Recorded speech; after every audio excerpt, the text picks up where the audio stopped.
Apa kabar pemirsa dimanapun Anda berada, berjumpa kembali dalam program TVR 09 bersama saya Zia Ulbar dan juga rekan saya. Dan saya Elisa Purba. Pemirsa, dalam 30 menit ke depan kami akan sajikan kepada Anda sejumlah berita nasional, khususnya dari sudut pandang DPR RI sebagai referensi Anda dalam memahami dinamika politik, hukum, ekonomi, sosial, dan budaya di Indonesia. Dan pemirsa, inilah TVR 09 selengkapnya.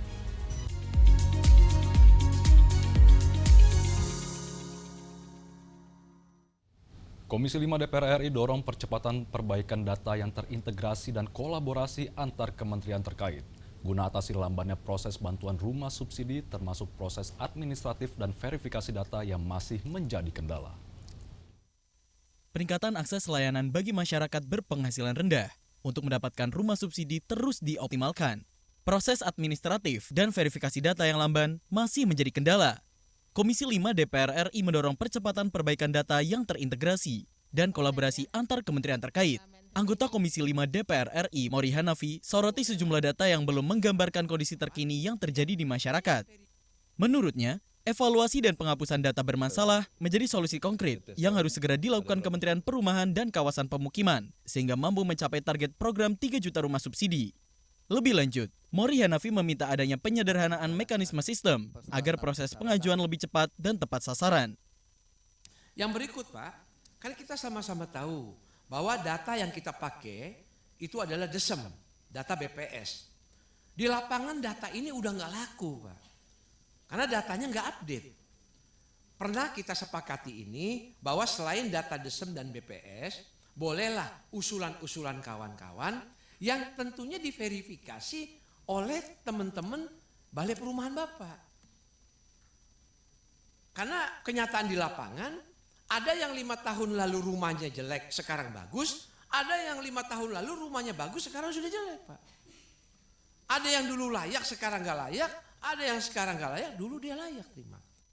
Percepatan dan ketepatan data administrasi menjadi kunci keberhasilan program perumahan dan pemukiman nasional. Dengan sistem yang lebih responsif dan data yang aktual, diharapkan akses rumah subsidi dapat dirasakan lebih luas oleh masyarakat yang membutuhkan. Esa, TVR Parlemen, melaporkan. DPR RI menyayangkan banyaknya berita hoaks yang disebarluaskan di media sosial tentang pasal-pasal yang diatur dalam KUHP dan KUHAP yang faktanya sudah memenuhi syarat pembuatan dan pembentukan undang-undang dengan menyerap aspirasi publik, organisasi masyarakat sipil hingga pakar hukum. Pembahasan Kitab Undang-Undang Hukum Pidana atau KUHP dan KUHAP sudah memenuhi syarat pembuatan dan pembentukan undang-undang. Berjalan panjang dengan menyerap aspirasi publik, organisasi masyarakat sipil, organisasi advokat, aliansi mahasiswa, dan pakar hukum. DPR RI menyayangkan banyaknya berita hoaks disebarkan luas di media sosial tentang materi atau pasal-pasal yang diatur dalam KUHP dan KUHAP. Wakil Ketua DPR RI Sufmi Dasko Ahmad mengatakan, KUHP yang sudah disahkan pada pemerintahan sebelumnya dan KUHAP yang sudah diundangkan beberapa waktu yang lalu sudah melewati berbagai tahapan-tahapan yang memenuhi persyaratan pembuatan undang-undang.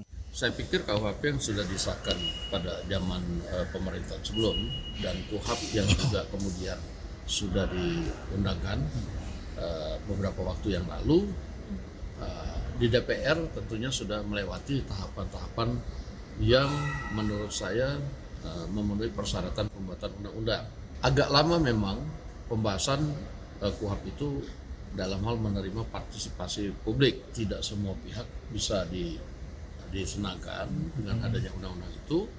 Tapi yang pasti juga kita juga menyayangkan bahwa banyak berita-berita hoax yang kemudian disebarkan melalui media sosial. KUHP baru membawa visi hukum pidana modern yang lebih mengedepankan keadilan korektif, rehabilitatif, dan restoratif. Sedangkan KUHAP yang baru mengedepankan proses penegakan hukum yang adil, penguatan objek pra-peradilan, penguatan peran advokat, harmonisasi dan koordinasi aparat penegak hukum. Zikri dan Denus, TVR Parlemen, melaporkan. Permasalahan pekerja migran Indonesia masih menjadi polemik.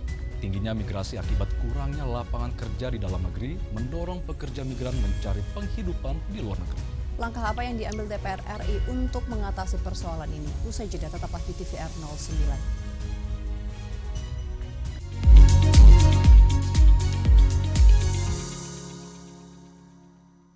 kemarin Pak Presiden kan keinginannya membangun Betul, kereta api di luar Pulau Jawa. betul.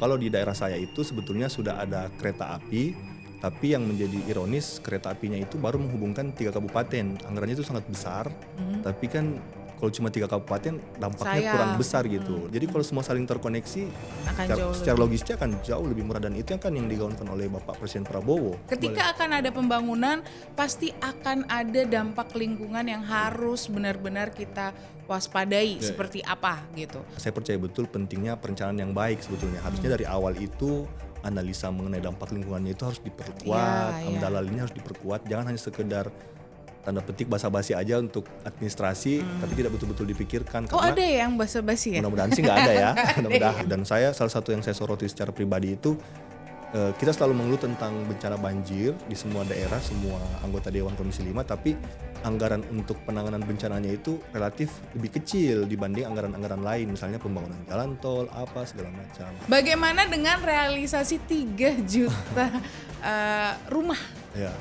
Kalau 3 juta rumah itu niatnya selalu baik pasti kalau presiden, dan kami akan selalu dukung ya. Saya lihat sekarang ada shifting atau ada peralihan, fokusnya sekarang lebih banyak ke renovasi rumah atau yang biasa kita sebut itu bedah rumah.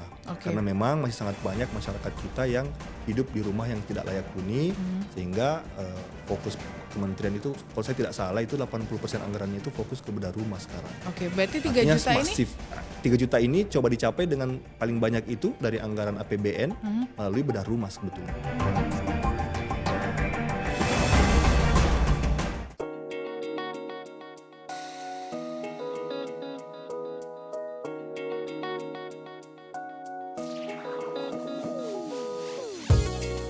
Kehadiran mereka tidak hanya mewakili suara perempuan, tetapi juga membawa perspektif yang beragam serta pengalaman hidup yang unik ke dalam proses pembuatan kebijakan. Saksikan Perempuan Parlemen hanya di TVR Parlemen.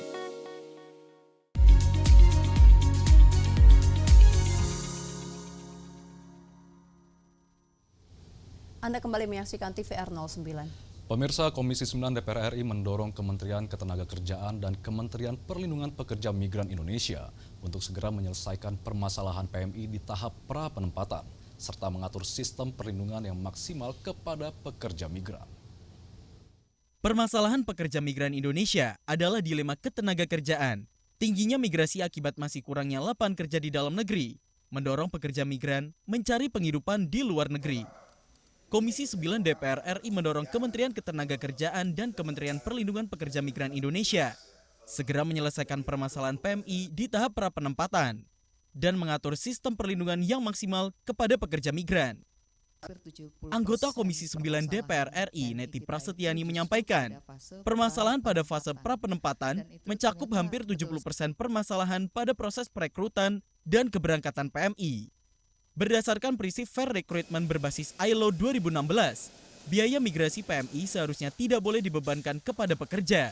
Fakta membuktikan memang 70% itu permasalahan di fase pra-penempatan, ya, mulai dari perekrutan liar, kemudian manipulasi data, dan seterusnya, itu banyak sekali. Mungkin kita juga perlu ya mengelaborasi pimpinan kalau kemudian kita bicara tentang sistem pelindungan pekerja migran di lapangan, mana yang paling krusial pada fase pra-penempatan ini ya.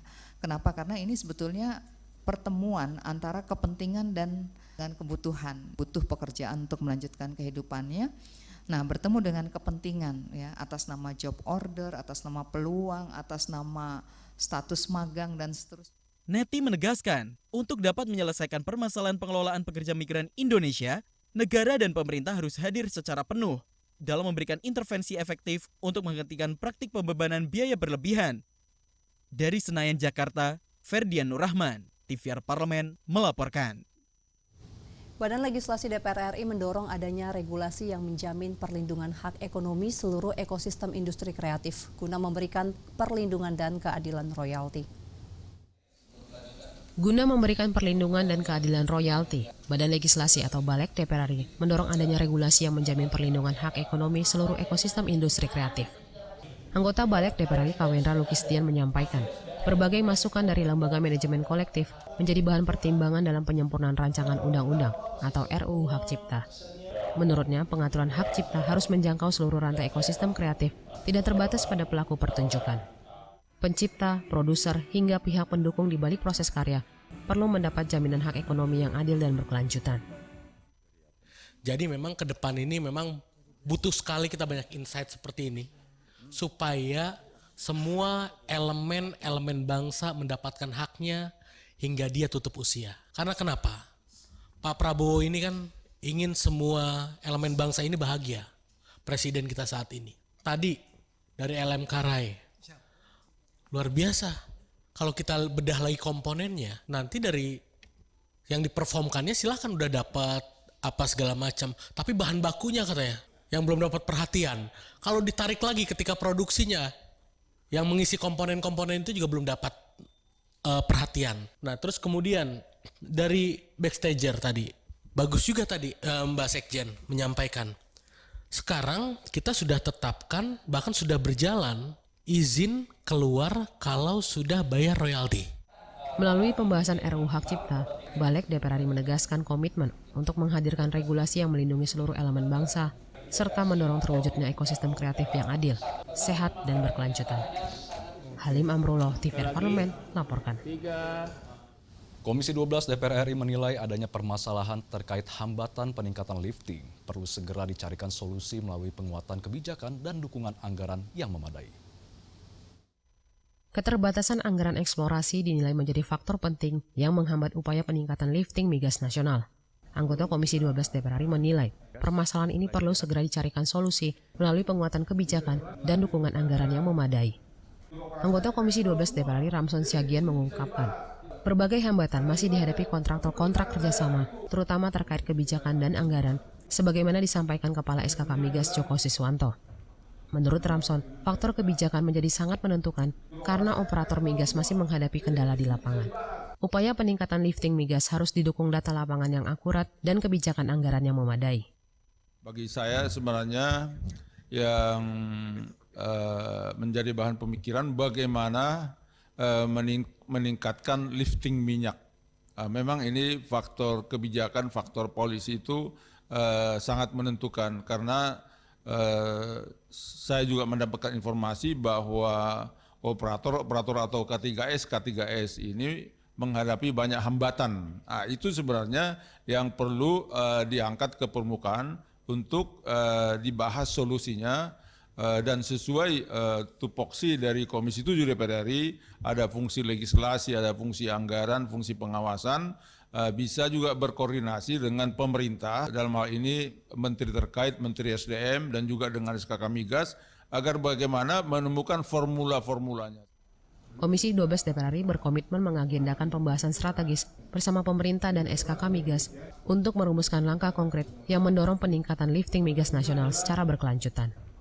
Elvi Pratiwi, TVR Parlemen, melaporkan. Pemirsa, berangkat dari kepedihan pasca bencana, bangsa ini kembali dihadapkan pada satu pilihan besar, bergerak bersama atau tertinggal oleh luka yang berlarut. Menjawab kondisi tersebut, bagaimana respon dan langkah apa yang DPR RI ambil? Informasi selengkapnya sesaat lagi, tetaplah di TVR 09.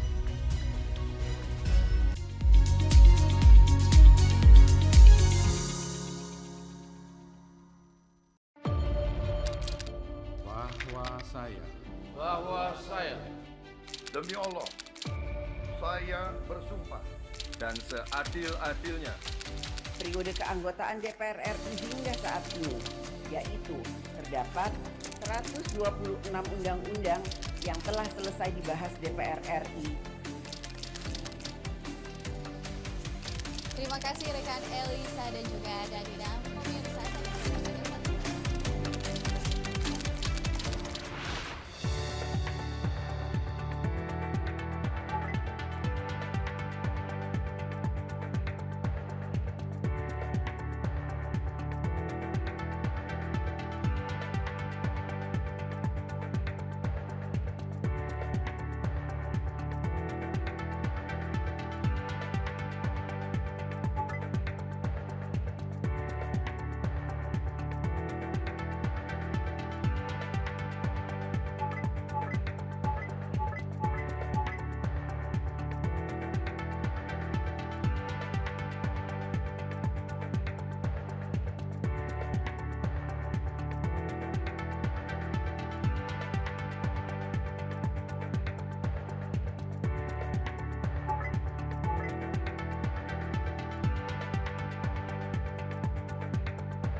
Anda kembali di TVR 09. Pemirsa, DPR RI memandang pemulihan pasca bencana bukan sekadar soal membangun kembali infrastruktur yang runtuh, namun merajut ulang harapan rakyat melalui sinergi nasional yang nyata antara pemerintah pusat dan daerah, dunia usaha, relawan hingga masyarakat terdampak.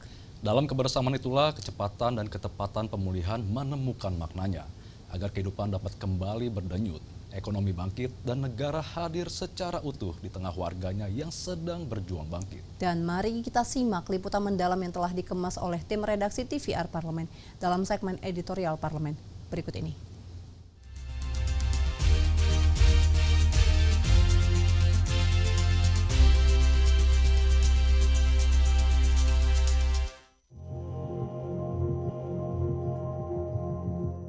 Bencana banjir dan tanah longsor yang melanda sejumlah wilayah Aceh, Sumatera Utara, dan Sumatera Barat meninggalkan dampak luas terhadap infrastruktur, lingkungan, serta kehidupan sosial ekonomi masyarakat. Pemulihan pasca bencana tidak dapat dilakukan secara parsial, melainkan memerlukan penanganan terpadu, terkoordinasi, dan berkesinambungan. Menjawab kondisi tersebut, DPR RI membentuk Satuan Tugas Pemulihan Pasca Bencana dan menggelar rapat koordinasi bersama pemerintah pusat dan daerah di Banda Aceh. Rapat ini melibatkan sejumlah kementerian dan lembaga terkait, pemerintah daerah, serta BUMN untuk menyamakan persepsi dan langkah dalam penanganan pasca bencana di Aceh. Wakil Ketua DPR RI Sufmi Dasko Ahmad menegaskan, pemulihan pasca bencana harus dilakukan melalui koordinasi intensif dan penanganan terintegrasi berskala nasional. Menurutnya, sinergi antara kementerian dan lembaga, pemerintah daerah, DPR RI, serta BUMN menjadi kunci agar pemulihan berjalan efektif, efisien, dan tidak tumpang tindih. Kehadiran Satgas Pemulihan Pasca Bencana DPR RI yang berkantor di Aceh diharapkan mampu memperkuat koordinasi lintas sektor, sekaligus melakukan pengawasan terhadap proses pemulihan infrastruktur dan layanan dasar masyarakat.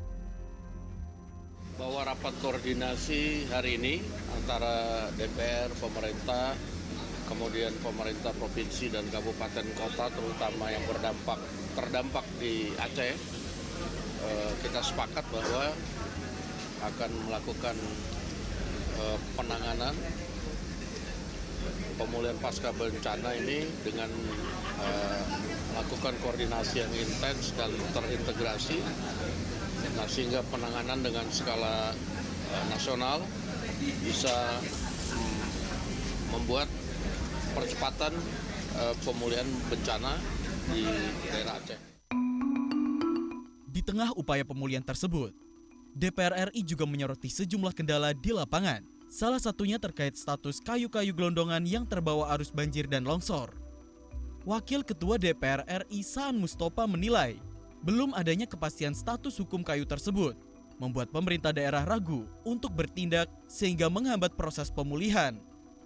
Karena itu, DPR RI mendorong Kementerian Dalam Negeri dan kementerian terkait segera mengambil keputusan tegas agar kayu gelondongan dapat ditangani dan dimanfaatkan untuk kepentingan masyarakat tanpa menimbulkan masalah hukum di kemudian hari. Keluhan soal kayu-kayu ini, kayu-kayu gelondongan.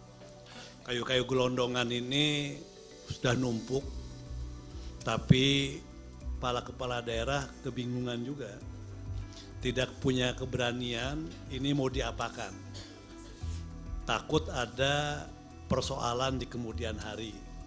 Dan periksa apa semua kan. Dan ini juga penting juga untuk segera diselesaikan. Karena kalau nggak diselesaikan ini kan mengganggu juga kan itu loh. Jadi mengganggu terhadap proses pemulihan. Jadi mengganggu terhadap proses pemulihan termasuk tadi soal pendangkalan. Jadi ini penting nanti Pak Mendagri kemungkinan ya untuk bisa mengkoordinasikan dan memberikan keputusan secepatnya terkait dengan soal kayu-kayu gelondongan tersebut. DPR RI juga menekankan pentingnya percepatan pembangunan hunian tetap bagi korban bencana. Keterbatasan lahan dan belum jelasnya status legal dinilai menjadi hambatan serius. Percepatan penetapan status lahan oleh pemerintah pusat dan daerah menjadi langkah mendesak agar masyarakat segera menempati hunian yang layak, aman, dan berkelanjutan. Secara keseluruhan, pemulihan pasca bencana di Aceh memerlukan komitmen bersama dan sinergi nasional yang kuat. Pemulihan bukan sekedar membangun kembali infrastruktur, namun juga memulihkan rasa aman, harapan, dan kualitas hidup masyarakat. Dengan koordinasi yang solid, keputusan yang tegas, dan pengawasan yang konsisten, DPR RI berkomitmen mengawal agar pemulihan pasca bencana di Aceh dapat berjalan cepat, tepat, dan dirasakan manfaatnya oleh seluruh masyarakat.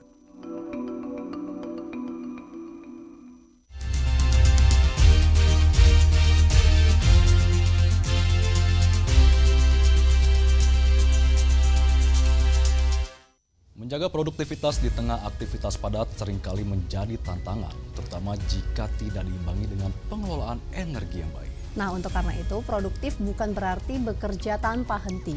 Karena jika kita memaksakan diri justru dapat memicu burnout dan menurunkan kualitas kerja. Oleh karena itu, diperlukan strategi yang tepat agar tetap efektif dalam bekerja tanpa mengorbankan kesehatan mental. Informasinya akan kami hadirkan sesaat lagi, tetaplah di TVR 09.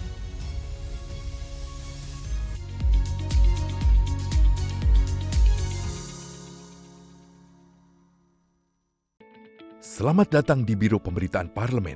Anda memasuki kawasan zona integritas menuju wilayah bebas dari korupsi atau WBK dan wilayah birokrasi bersih dan melayani atau WBBM. Biro Pemberitaan Parlemen berkomitmen penuh untuk mewujudkan wilayah bebas korupsi dan wilayah birokrasi bersih dan melayani.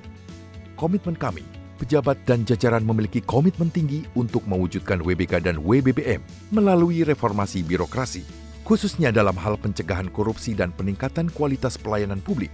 Kedua, bebas dari korupsi dengan terwujudnya wilayah bebas korupsi atau WBK, yang artinya bebas dari KKN, gratifikasi dan dari segala bentuk pungutan liar atau pungli. Terakhir, pelayanan prima dengan terwujudnya wilayah birokrasi bersih melayani, yaitu dengan meningkatnya kualitas pelayanan publik dan tercapainya kepuasan masyarakat terhadap pelayanan.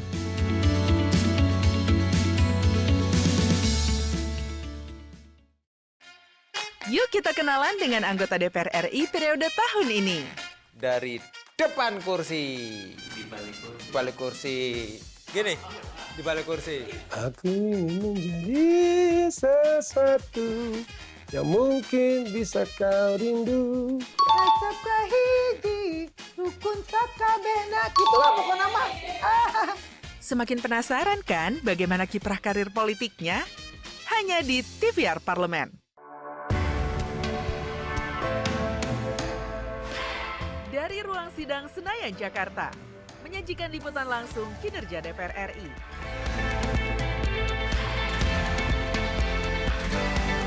Dialog mendalam, investigasi, dan profil wakil rakyat. TVR Parlemen kini hadir 24 jam.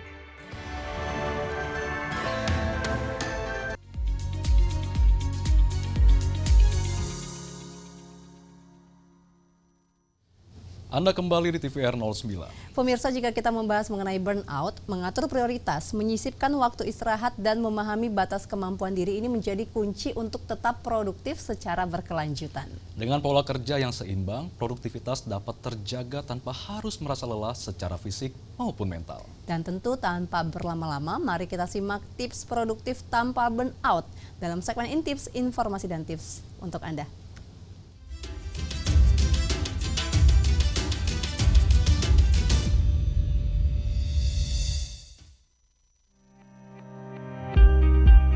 Hari ini kita akan bahas cara menjadi produktif tanpa burnout. Di masa sekarang sering banget kita merasa harus terus produktif. Tapi kalau dipaksa terus, yang ada bukan tambah maju, tapi malah merusak diri sendiri. Jadi, gimana cara menjaga produktivitas tapi tetap waras? Yuk mulai! Menyadari batas diri. Pertama, kita harus sadar bahwa kita bukan mesin. Kita punya batas, kita punya level energi yang bisa habis. Dan kalau kita maksa terus-menerus, bukan cuma menurunkan produktivitas, tapi bisa bikin kita sakit secara fisik dan mental. Jadi, setiap kali kamu mulai merasa pusing, lesu, atau susah fokus, itu bukan berarti kamu malas. itu sinyal tubuh kamu minta istirahat dan itu normal. Jadi, jangan merasa bersalah untuk break. Break adalah bagian dari produktivitas. Fokus pada prioritas. Kedua, belajar menentukan prioritas. Bukan semua pekerjaan penting. Banyak hal yang sebenarnya bisa ditunda atau dilemparkan ke orang lain. Mulailah hari dengan 3 tugas paling penting. Fokus di situ dulu. Jangan coba multitasking terus. Penelitian menunjukkan multitasking itu membuat otak kita bekerja lebih keras dan hasilnya menurun. Satu persatu, pelan tapi rapi, itulah produktif yang sebenarnya. Rutinitas yang menjaga mental. Rutinitas itu penting, tapi bukan rutinitas yang bikin tertekan. Coba bangun rutinitas harian yang seimbang. Misal, mulai hari dengan merapikan meja, minum air, dan melakukan peregangan 2-3 menit. Kecil, tapi ngasih sinyal ke otak, hari ini gue siap. Rutinitas kecil kayak gini bikin mental kita lebih stabil, ngurangin chaos, dan bikin fokus lebih mudah. Kendalikan waktu. Metode yang paling ampuh untuk menghindari burnout adalah time blocking. Cara kerjanya mudah. Bagi hari kamu menjadi beberapa blok, ada blok fokus, blok istirahat, blok kerja ringan, dan blok off. Contoh, 50 menit fokus, 10 menit break, 2 jam kerja ringan, 15 menit jalan keluar.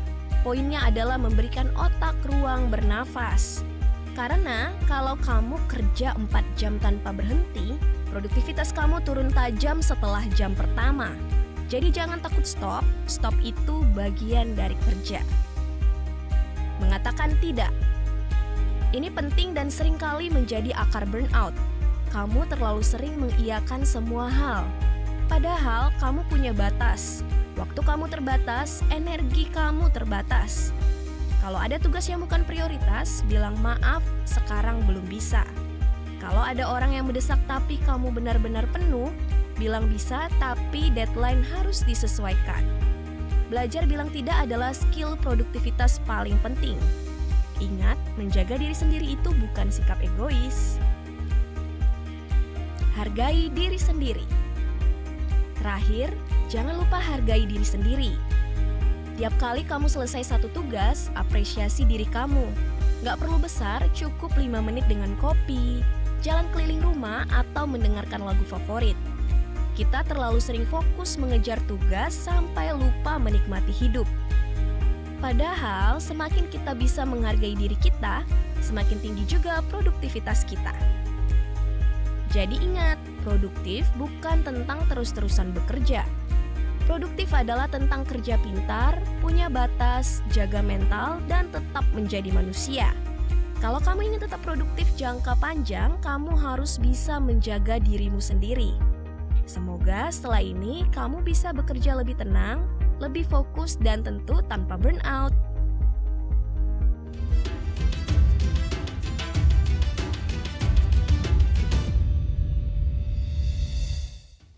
Itu dia informasinya untuk Anda pemirsa yang sekaligus menutup jumpa kita pagi ini. Dan di penghujung acara kami informasikan kepada Anda bahwa saat ini DPR RI sedang memasuki masa reses. Seluruh anggota Dewan sedang kembali ke daerah pemilihannya masing-masing, melaksanakan fungsi representasi DPR, menyerap, menindaklanjuti, serta memberikan pertanggungjawaban kepada konstituen di daerah pemilihannya. Dan sejumlah agenda serta kegiatan DPR lainnya dapat Anda akses di website kami di tvrparlemen.dpr.go.id atau melalui kanal YouTube kami di TVR Parlemen. Dan pemirsa, demikianlah TVR 09 edisi pagi ini. Kami segenap kru TVR Parlemen yang bertugas tentunya mengucapkan terima kasih telah setia menyaksikan TVR 09. Ada saya Elisa Purba dan rekan saya Ziaul Bar. Sampai jumpa di TVR 09 selanjutnya. TVR Parlemen, referensi Indonesia.